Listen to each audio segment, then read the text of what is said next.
Alright, so the long-awaited balance patch is here, and there have been massive changes to all sorts of things. And, surprisingly, REAPA was given massive buffs. I wasn't actually expecting much to be done with REAPA, given I was assuming this patch would mostly focus on fixing and balancing the new elite specs. But there have been massive buffs to REAPA. In fact, this patch was mostly focused around REAPA and not Scourge, which surprised everyone. So, without further ado, I'm going to jump into the thick of it. I'm actually going to start off by talking about Scourge. There were a few changes made to Scourge. So barriers, it takes longer for barriers to start decay, but they do decay faster. This means overall the amount of time between you putting a barrier on yourself and the barrier completely decaying is the same, but the decay starts later. This is a general quality of life improvement. There was a change to Taunt, the condition Taunt. It is now on the boon conversion table, and can be converted into resistance. So if you are taunted by, say, a ranger, you can use Nefarious Favor to convert that taunt into resistance and get out of it. It is important to note, it is stun breaks always prioritized over conditions, over condition converts. However, this doesn't really matter off the top of my head. I can't think of any trait that both stun breaks and converts conditions at the same time. Before someone in the comments section says that, well, if power does that, no, it does not, because it stun breaks first, does a quarter-second cast, and then starts converting conditions. So it doesn't really apply for that discussion. But all in all, you can now use Nefarious Favor to break out of taunts. Now, I never actually tested Nefarious Favor with taunt before the patch, so it may have been before converting a taunt just got rid of the taunt and didn't give you a boon. But regardless, it now definitively converts taunt into resistance.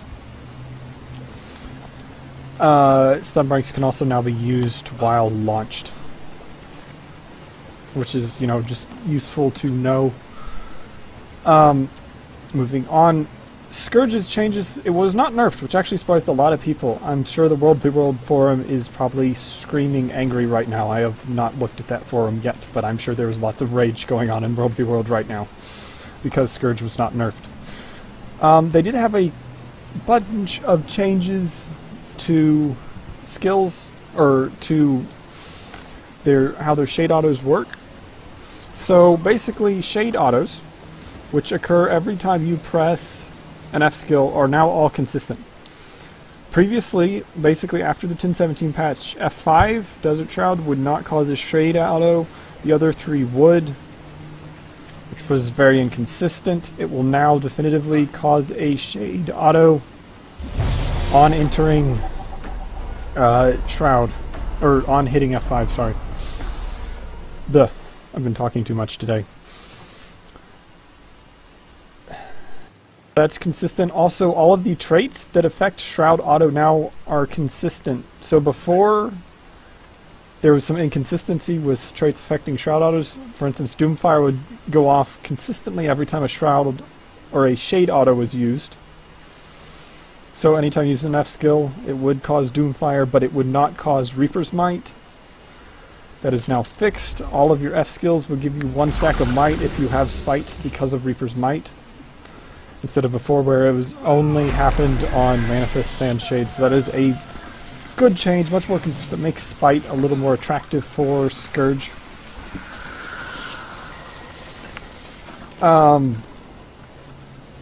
Desert Shroud had its physical damage increased by 25%. It also had its torment duration that is applied by Desert Shroud increased from 2 seconds to 4 seconds, but only in PvE, not in PvP. It is unchanged in PvP and World v World. One of the big changes for Scourge is they fixed a bug with how targeting worked.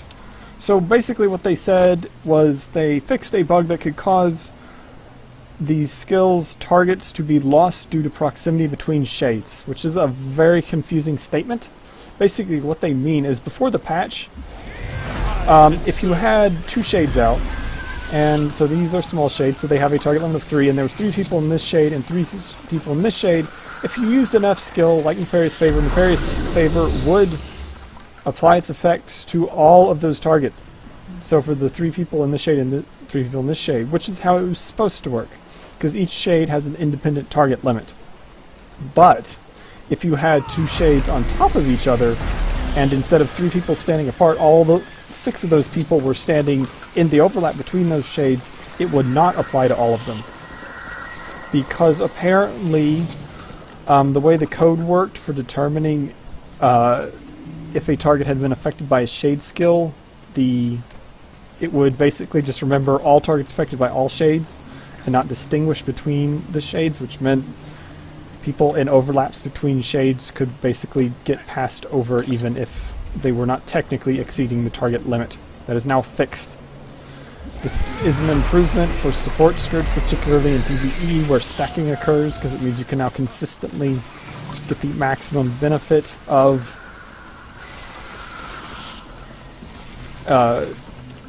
your support skills on your F-bar. There was also a minor change to Sand Swell. You can no longer interrupt Sand Swell by casting a skill. That's just a quality of life change. Moving on, that is all of the changes for Scourge. Let's go to Reaper now. Reaper has all of the changes. So, huge buffs to Shroud. Your soul is mine. Your auto attack chain does more damage. Chain skill 1, 25% more damage. Chain skill 2, plus 30% more damage. Chain skill 3, plus 25% damage. It is important to notice that Shroud chain skill 3, Life Reap, gives reduced life force per target struck. Before, it would give you 2% life force for each target struck. Now it only gives you 1.5%. Slight nerf to your life force sustain there. Overall, not really too much. And of course, just large damage increases to the chain itself, which is good. Death's Charge, that is the charge skill in Shroud, has also had its damage increased by 25%. So it hits a lot harder. Soul Spiral, that is your whirling skill in Shroud. It does 40% more power damage. That is a huge increase and a huge buff to Power Reaper. However, it is important to note it has less whirl finishers down. It is now only gives you 4 whirl finishers down from 6. And it also, the poison applied by Soul Spiral has been reduced from 4 to 2 seconds. But all in all, that is a huge buff for Power Reaper and Reaper in general. Executioner's Scythe. It has had its damage also increased. However, it is not a flat increase. So Executioner's Scythe has 3 health thresholds. Those health thresholds are above 50%, between 25 and 50%, and below 25%. Above 50%, the damage of Executioner's Scythe has been increased by 33%. Between 50 and 25%, its damage has been increased by 30%. And between 25 and or just below 25%, the damage has been increased by 28%. Basically, it's an across-the-board damage buff that is weighted towards opponents with higher thresholds. That is a very good change, because before, Executioner's Scythe was not really a damage increase over any other Shroud skill above 50% health. So, much better change. That was a change that I really, really liked, because I have complained before about the lackluster damage of Executioner's Scythe on high health targets. Now, that is the Shroud skills. There was one important change made to Reaper's Shroud, is Reaper's Shroud now degenerates at 5% per second, up from 3% per second. So your Shroud degenerates very quickly now. If you go into Shroud at maximum life force, you can only stay in it for 20 seconds maximum. This basically means Shroud sitting is not a thing. You will not be sitting in Shroud all the time anymore. It promotes very active use of entering and exiting Shroud, which is something that I personally like, because Shroud sitting is, I consider, a very lazy playstyle, and was not something I think they should encourage. And I definitely like that they encourage active use of all of Reaper's tools, both in Shroud and out of Shroud. But it does significantly nerf your ability to sustain life force, and that is very noticeable. Your soul is mine. They buff the damage of the number 2 and number 3 chains in your Greatsword auto chain. So Fading Twilight and Chilling Skies has their damage increased. Fading Twilight was increased by 8%. Chilling Skies was increased by, I think it was 21%. Yes. So general damage increase to your Shroud or your Greatsword auto change. No other changes to Greatsword. Now that encapsulates all of the changes to Reaper specifically. It's important to note that the increased life force degeneration, basically the 5% life force degeneration, only applies to Reaper Shroud. It does not apply to Core Shroud. Okay, that is very important to understand. So Core Shroud still has the lowered life force degeneration of 3% per second. So apparently they don't mind Shroud sitting on Core Necro, which, I mean, Core Necro Shroud is really weak, so whatever. Now there was also changes to some other traits. Soul Reaping was not affected, neither was Death Magic. However, Blood Magic, there was a change to Unholy Martyr. So previously Unholy Martyr would just pull conditions to you while you're in Shroud. Now what it does is it pulls 5 conditions to you when you enter Shroud, does not pull any more while you're in Shroud, and when you exit Shroud it converts 3 conditions that are on you into Life Force. This is a buff. It gives you some active use of the condition pulling of Unholy Martyr. And the fact that it's no longer pulsing condition pulls on you while in Shroud is definitely a bonus. And the fact that it converts conditions into Life Force when you exit is also a bonus. Your soul is mine. I don't really see it being used on any builds though, because again, pulling conditions to you is a very risky thing to be doing in PvP, and Necros just aren't tanky enough to be doing that to themselves. Curses had a change. Plague Sending. Plague Sending used to cast Plague Signet if you had more than 3 conditions on you and you got a critical hit. It no longer does that. What it instead does is the first attack on entering Shroud transfers 2 conditions to your foe. I like this change. A lot of people have been moaning about how this is a nerf. This is, I think, a very positive change because it gives you direct control over when conditions are being used. Before, it was very RNG because, again, you were waiting for crits because it required an on-crit to go off. And this could be really annoying because it meant that a lot of time duels between necromancers would literally come down to who got the luckier Plague Sending proc. This change gets rid of that, so necro dueling is no longer so RNG. It also means you no longer have to have crit traits and investment in crit to make Plague Sending work. It does make Plague Sending much less effective for Scourge though, because Scourge's Shroud is on a 20-second cooldown compared to the regular 10-second cooldown. Now, the biggest changes outside of Reaper itself were to Spite. There was 2 changes to Spite. So, they've completely gotten rid of Rending Shroud and replaced it with this new trait called Awaken the Pain. What Awaken the Pain does is it increases the effectiveness of Might on you. So Might that is on you will now give you 40 power, up from 30 power per stack. But it will only give you 20 condition damage down from 30 condition damage per stack, which means this is only beneficial to power builds. It is not beneficial to condi builds. However, it is extremely beneficial to power builds. You will also notice, unlike other traits in the game that affect what boons do, this does not say for might applied by you. It does not have that phrase in there.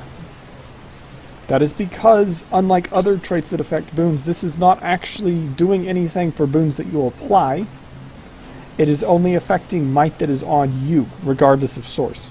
So if you apply might to someone else via, let's say, Blood is Power, they will not gain benefit from this trait, so it'll be regular might that you apply to them. However, any might on you benefits from this trait, and it does not have to be your might. So might from a PS warrior will be benefiting from this trait, which means that basically it's a passive power increase in every game mode. This is actually pretty huge for Reaper in PvE because it means in a raid format they basically have plus 250 power. The other change was to Signets of Suffering. So Signets of Suffering no longer grants cooldown reduction to signets and instead gives you 4% signet cooldown reduction while in Shroud per second. Which means you want to be actively using Shroud to get signet cooldown reduction. Another big change for it is the way it interacts with the Signet passive. So previously it would give you your Signet passives in Shroud, but if your Signet was on cooldown before you entered Shroud, you would not gain that passive until you exited Shroud.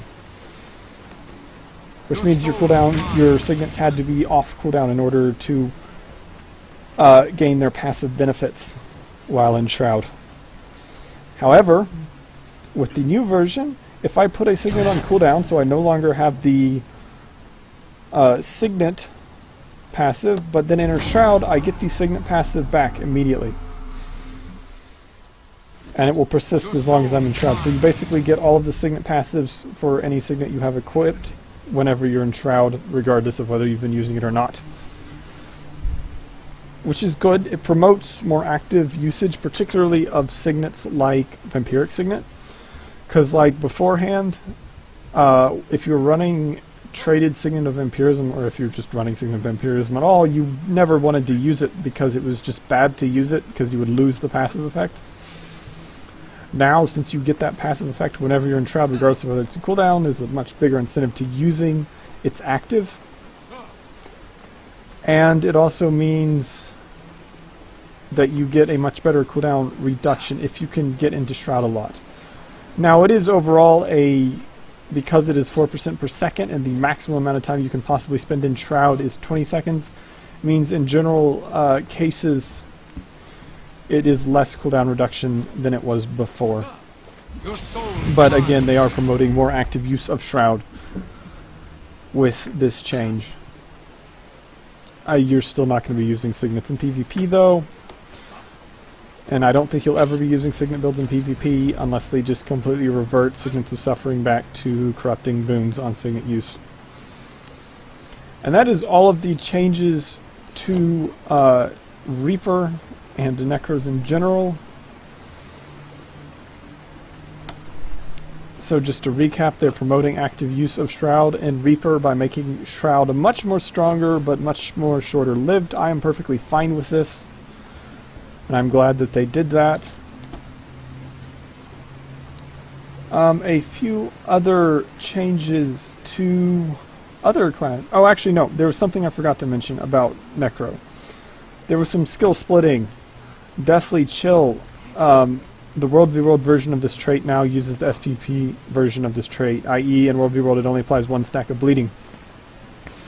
In my opinion, this should have happened ages ago, because the 3 bleeding really was overpowered in World v World. Of course, the fact that they chose to do it now is somewhat amusing, considering Scourge has completely taken over Reaper's role in World v World, and the lack of nerfs to Scourge means that it will continue to do so.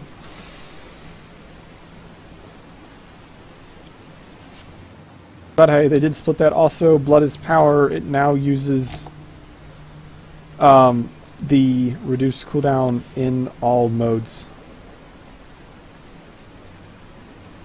So there it is. Or sorry, it now uses the reduced cooldown in World v World. I think it's still on its old cooldown in regular PvE. Neither of those changes really affect anything. I don't think we'll be seeing Condi Reaper ever again. And Blood is Power is just not used in PvP ever.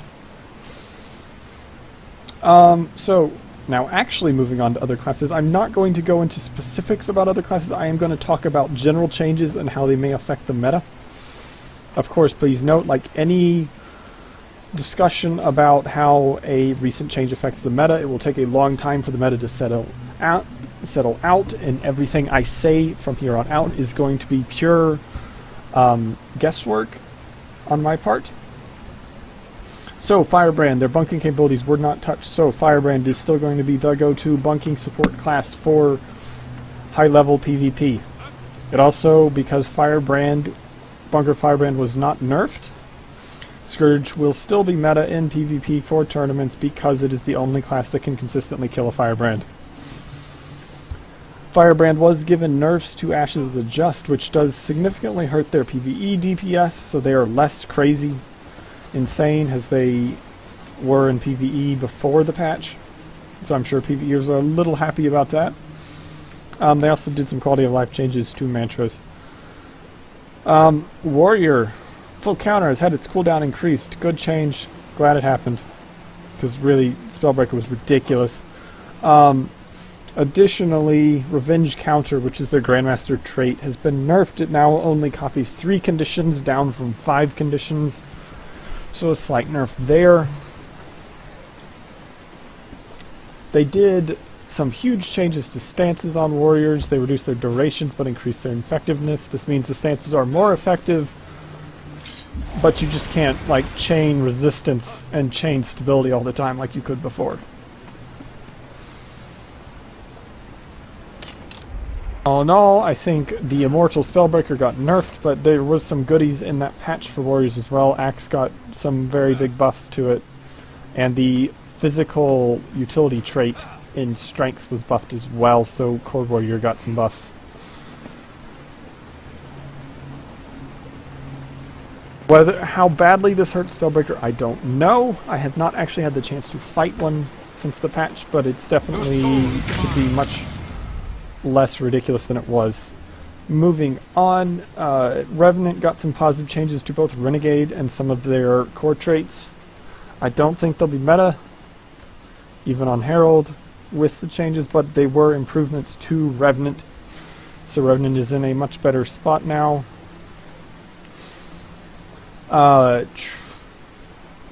Rangers, they got very positive changes to Soul Beast that buffed them. I also don't think the changes were enough to make them meta, but we shall see.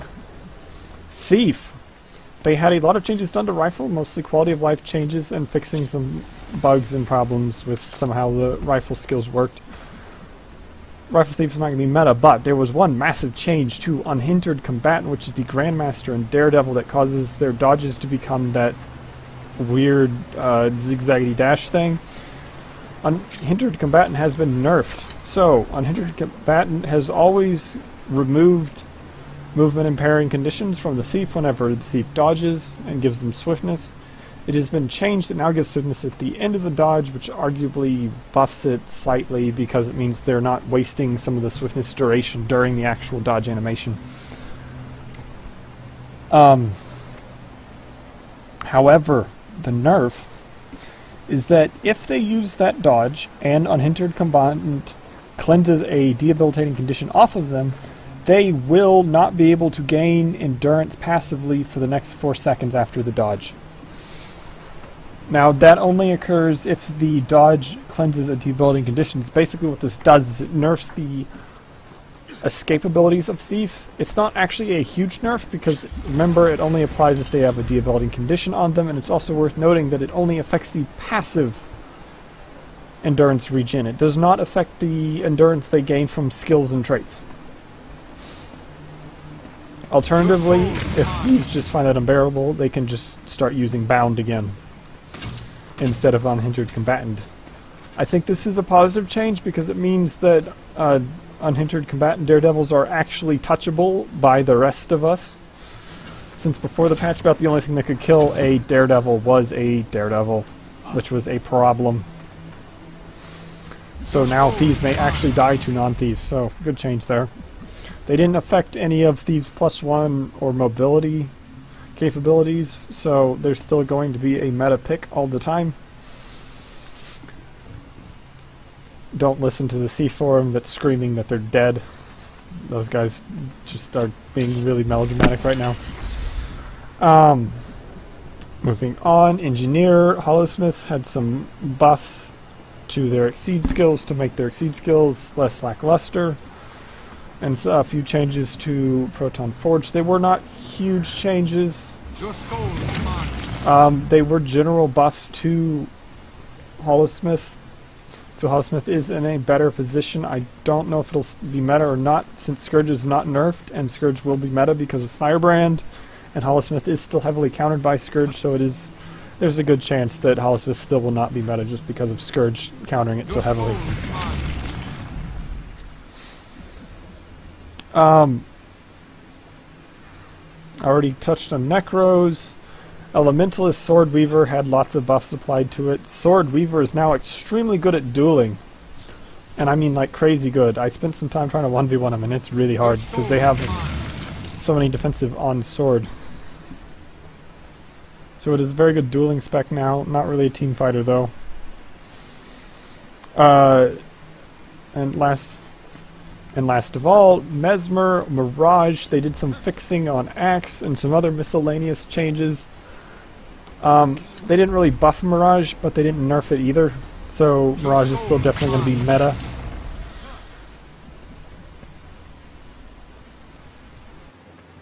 So generally speaking, the only class that really got any major drastic changes were Reaper in this patch and Warrior. But all in all, I was generally satisfied with the patch. I'm a little concerned by how much they're pushing offense on everybody right now because it's kind of turning the meta into a rocket tag meta with all the bursts getting thrown around. But we'll see. It's kind of hard to tell right now because the community just has this weird habit after balance patches of just running really, really glassy builds all the time. So we'll see how much of that damage actually materializes in the long run.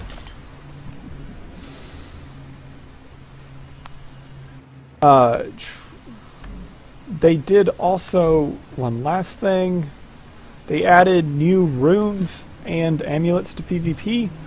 So runes, they added the new profession runes. I don't think these runes are any huge thing for any particular profession. They did not add Rune of the Scourge. That is the one elite spec rune they did not add, is Rune of the Scourge. They did not state why. This is intended. It is not a bug that it's not in there because they told us they would be doing this a few months ago. They never stated why. I presume it's because they've had lots of bad experiences with the past when it comes to runes with passive defensive procs in PvP. Because Scourge's 6-piece, Scourge rune 6-piece bonus is the barrier when hit below health threshold. I think they're if that is the case, I think they're overreacting because it's a 3k barrier on a 70-second cooldown, which is really bad, but it is what it is. Amulets. I was actually going to be really excited for these amulets, but because of the changes to Reaper just making POWA Reaper the end-all be-all of Reaper, a lot of these amulets actually aren't going to be useful as I thought they would be. But here we go. So Avatar, Major, Power, Precision, Minor, Vitality, Healing Power. It's basically Marauder with Healing Power instead of Frosty. Don't really see anyone using this, but you never know. Grieving Amulet, Majors, Power, Condition Damage, Minors, Precision, Ferocity. Interesting hybrid amulet. It could be useful if you want to glass out. I was actually originally planning on spending a lot of time playing around with Hybrid Reaper with this amulet, but because of all the buffs to our power damage, there's no real reason not to just run pure Power Reaper all the time anymore. Harrier, Major, Power, Minors, Healing Power, and Concentration. Don't really see anyone using this very glassy amulet. Marshals, Majors, Power, Healing Power, Minors, Precision, and Condition Damage. Again, very glassy healing amulet. I know some Guardians were talking about it maybe being very useful in PvP. Has a... Excuse me. Being very useful in PvP has just a heavy support with damage on the side amulet. Because Firebrand does have a lot of burning access, so we'll see how that comes. I don't think so, just because the lack of vitality does make them rather squishy with it. And then the last two, Swashbuckler, Major's Power, Precision, Minor, Vitality, Condition Damage. It's Marauder with Condition Damage instead of Ferocity. I don't really see anyone using this. I don't really see a use for it, but I'll play around with it. Wizard, Majors, Power, Condition Damage, Minor, Vitality, and Precision. I could possibly be seeing this becoming a thing for Scourge, because it gives them some precision for crits, which is, you know, good with curses. Gets the maximum value out of some of Curse's traits. But it also gives them a lot of power, which is good damage, and it still has Vitality, which is always needed on a Scourge build, and it has condition damage as a major. Carrion will probably still be the meta setup, though, but that's me just guessing. And I think that's all the new amulets. I don't think there was any other... No, that was all of the amulets. And that basically wraps up all of the changes. So, all in all, I love this patch. Granted, this patch also just straight up buffed my favorite build, which was Power REAPA. So, we shall see what the meta does. I don't actually think REAPA will be meta, though, because the lack of nerfs to other things. But, it's definitely a lot better than it was. All in all, love this. It'll be interesting to see what the meta becomes. And that's basically it. Oh, one other note. The changes to REAPA mean that in PvE, using Shroud is actually going to be a DPS increase over just camping Greatsword all the time. I don't know exactly how much. I don't have Ascended gear for my REAPA to test this. I do know from exotic testing that Shroud usage is a DPS increase over camping Greatsword, and I will probably do a video, hopefully either today or tomorrow, about what the optimum for PvE rotations is going to be. Although, please note, I will not be able to do a benchmark because, again, I do not have Ascended gear for Power REAPA.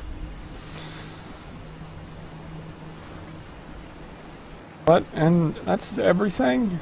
So I shall end this here.